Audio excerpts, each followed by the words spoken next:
시편 146편입니다. 크게 두 가지를 좀 말씀드리기 원하는데, 첫 번째로 하나님을 섬김에 있어서 우리의 의지가 때로는 중요하다라는 것입니다. 자, 1절, 2절을 다시 한번 읽어볼까요? 1절, 2절 시작. 할렐루야 내 영혼아 여호와를 찬양하라. 나의 생전에 여호와를 찬양하며 나의 평생에 내 하나님을 찬송하리로다. 아멘. 여기 보면 누구에게 명령하고 있어요? 자기 자신에게 명령하고 있지요. 무슨 말입니까? 자신의 의지를 나타내고 있다는 것입니다. 그러니까 하나님을 예배하고 찬양하고 지속적으로 믿고 의지함에 있어서 때때로 의지가 되게 중요하다는 것입니다. 왜냐하면 우리의 본성은요, 언제나 하나님을 믿고 따르고 의지하는 그쪽 방향으로 본성이 나아가는 게 아니고 사실은 그 반대 방향으로 발동되기 때문이다라고 하는 거예요. 그렇기 때문에 그냥 가만히 놔두면 알아서 하나님을 더 의지할까요? 그렇지 않다는 거예요. 가만히 두면 더 멀어진다는 거예요. 가만히 두면 세상을 더 의지하죠. 눈에 보이는 게 돈이니까 돈을 더 의지하죠. 사람을 더 의지하죠. 환경과 조건, 그거 바라보게 되어 있다는 것입니다. 이게 우리의 본성이라는 거예요. 따라서 자꾸 의지적으로 되새기고 되뇌이고 다짐할 필요가 있다는 것입니다. 감사만 해도 그렇죠. 가만히 두면 감사가 넘칩니까? 이건 나도 모르게 불평과 원망이 나옵니까? 그 원망과 불평이 툭툭 튀어나오죠. 누군가를 탓하기 마련이라고 하는 거예요. 그런데 자꾸 의지를 새롭게 하면 범사에 감사해야지, 범사에 감사해야지. 의지를 새롭게 하면 또 범사에 감사할 수 있더라라고 하는 것입니다. 예배도 마찬가지 아닙니까? 가만히 있으면요 더 예배하지 않습니다. 절대로 그렇게 되지 않습니다. 철저히 예배하게 되지 않습니다. 느슨해지기 마련이고 느긋해지고요 철저함을 상실하게 되어 있다라고 하는 것입니다. 그래서 종종 작정하는 거 이게 되게 유익하다라고 저는 생각하는데, 그나마 우리가 작정이라도 해야 그나마 뭘 하든 하지, 그것마저도 안 하면 우리 생활은, 신앙생활은 상당히 느슨해질 수 있다라고 하는 것입니다. 여러분, 그래서 사도 바울도 뭐라고 말하냐면 이런 말을 했어요.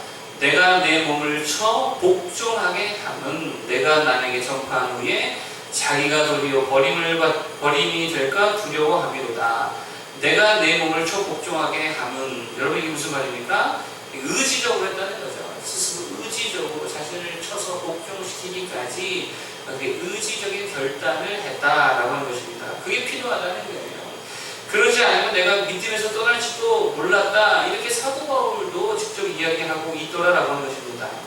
제가 전도사 시절에 청년들과 학생들을 가르칠 때에 청년들과 함께 나눴던 내용이 있습니다. 그게 뭐냐면 조나단 에드워즈의 70가지 결심문이라는 건데, 그게 젊은이들과 나누면 참 유익이 있다고 생각합니다. 그 중에 몇 가지를 소개하면 이런 거예요. 조나단 에드워즈 목사님이 자신의 인생에 젊은 시절 이런 것을 결단했다는 거예요.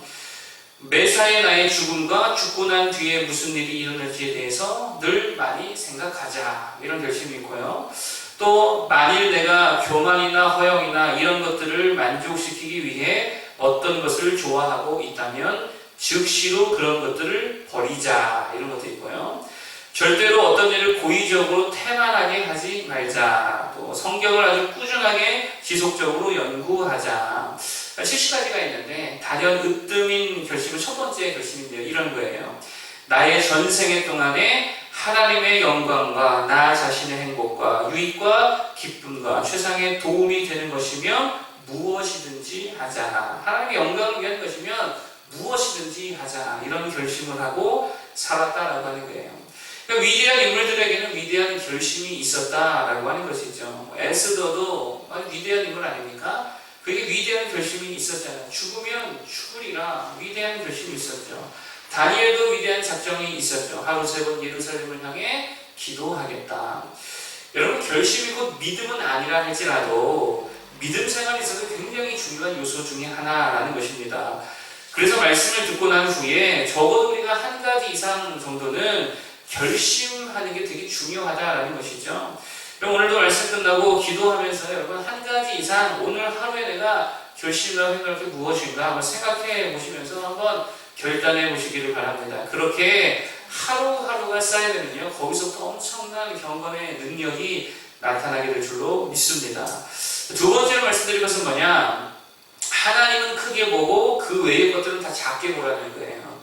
자, 3절을 읽어보겠습니다. 3절 시작. 귀인들을 의지하지 말며 도울 힘이 없는 인생도 의지하지 말지니. 자, 5절 보겠습니다. 5절. 야곱의 하나님을 자기의 도움으로 삼으며 여호와 자기 하나님에게 자기의 소망을 두는 자는 복이 있도다. 아멘. 3절에 귀인들을 의지하지 말고 인생도 의지하지 말아라, 이렇게 이야기하죠. 귀인들이 누구입니까? 권력자들을 말하는 거죠. 세상의 왕들, 부자들, 이런 자들 아닙니까? 그런데 그들을 의지하지 말라라고 말하고 있다는 거예요. 그러면서 4절에 보니까 그들의 결국 궁극이 뭐냐? 그의 호흡이 끊어지면 흙으로 돌아가서 그날에 그의 생각이 소멸하리로다. 이게 무슨 말이죠? 그러니까 아무리 권세자들이 할지라도 별거 아니라는 거예요. 아무것도 아니라는 거예요.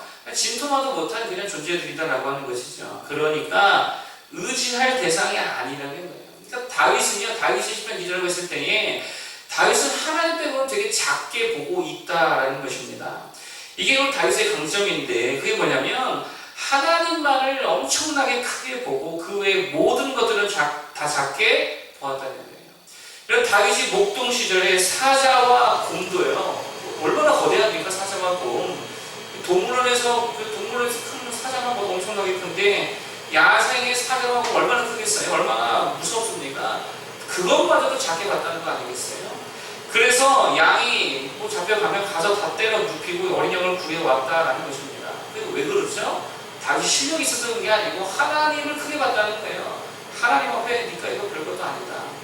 그런 얘기가 있죠. 유관순 씨도 지나가다 산에서 호랑이 만났대죠. 그런데 호랑이가 네가 뭔데 내가 하나님의 일을 하는데 방해하느냐, 그러면서 그냥 호랑이도 그냥 물리쳤다라고 하는 어릴 적 부흥회 때 들은 이야기가 있습니다. 그러니까 신앙의 모습이라는 게 뭐냐? 하나님만 크게 본다라고 하는 거예요. 다윗이 골리앗과 싸울 때도 골리앗을 크게 봤습니까? 아니죠. 2m, 3m가 되는 키이지만 서장보다 훨씬 더 큰 모습이지요. 그럼에도 불구하고 되게 작게 봤다는 거예요. 왜요? 나는 만군의 여호와가 함께한다. 이거 붙들고 나아가니까 하나님은 크게 보니까 다 작게 보이더라는 거예요. 사울을 2번이나 죽일 기회가 있었음에도 불구하고 왜 죽이지 않았습니까? 사울 죽이면 제가 왕 될 수 있잖아요. 그럼에도 불구하고 안 한 이유는 뭐냐?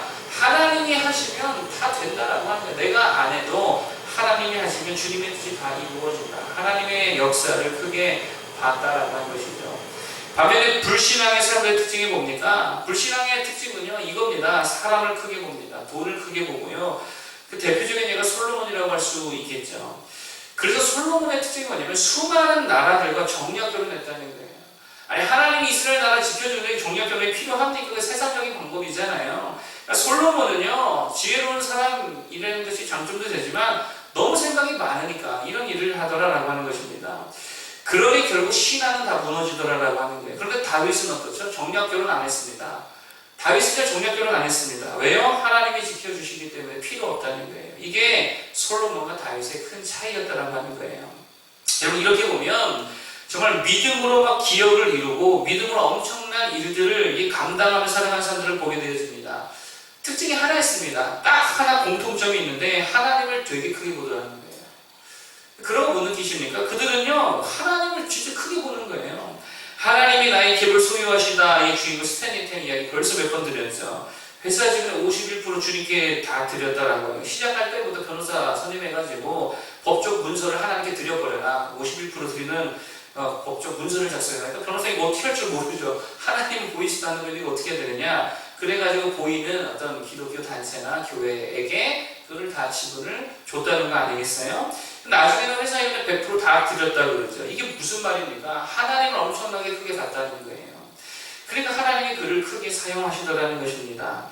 한 장로님 이야기인데, 어릴 적 6.25 때에 인민군을 피해서 산에 숨어 살았다고 해요. 그의 가족들과 마을 사람들 한 20여 명이 함께 산에 가서 숨어 살았다 그럽니다. 그 중에 자기 어머니를 비롯한 대부분의 사람들이 예수 믿는 사람들이었대요. 그러니까 교회 성도들이 이렇게 같이 살았나 봅니다. 그러다가 어느 날 지나가던 경찰들을 만나서 이렇게 돌아가는 소식통을 듣게 되었는데, 조만간 인민군 500명이 전쟁에 패배해서 돌아가는 길에 지나간다라고 하는 거예요. 여러분, 근데 그때 인민군 500명이 미국에 싫잖아요. 그렇기 때문에 지나 이렇게 북으로 다시금 올라가면서 교회들 들려가지고 성도들 엄청나게 죽여거든요. 특히 목사님들 이런 분들 그때에 엄청나게 순교 많이 했습니다. 그러니까 조심하라. 성경책 걸리면 다 죽으니까 다 숨겨라 이랬다라고 하는 거예요. 그래서 가족 회의를 열어가지고 인민군이 기독교를 싫어하니까 다들 성경을 보내서 땅에 묻어놨다가 다 지나가고 나면 꺼내서 다시금 가져갑시다. 이렇게 회의를 했다는 거예요. 그리고 인민군이 오게 되어지고 다 조사를 하고 무탈이 하여튼 인민군이 지나가게 되었다라고 하는 거예요. 그래서 마을 사람들이 감사해서 감사 예배를 하나님께 드립시다. 그런데 산에 성경을 다 두고 왔다라고 하는 거죠. 그런데 갑자기 이 장로님의 어머니께서 가방에서 주섬주섬 성경 찬송을 꺼내서 이걸로 예배합시다 그러더라는 거예요. 그러니까 죽음을 각오하고 성경을 지켰다라고도 볼 수 있지만 인민군 500명보다 하나님 한 분을 더 크게 봤다라고 하는 것이죠. 그게 믿음이라는 거예요. 그리고 하나님을 좀 크게 볼 줄 아는 믿음의 소유자가 되기를 축복합니다. 오늘 시편 146편에서도 제일 많이 나오는 단어가 뭔지 아십니까?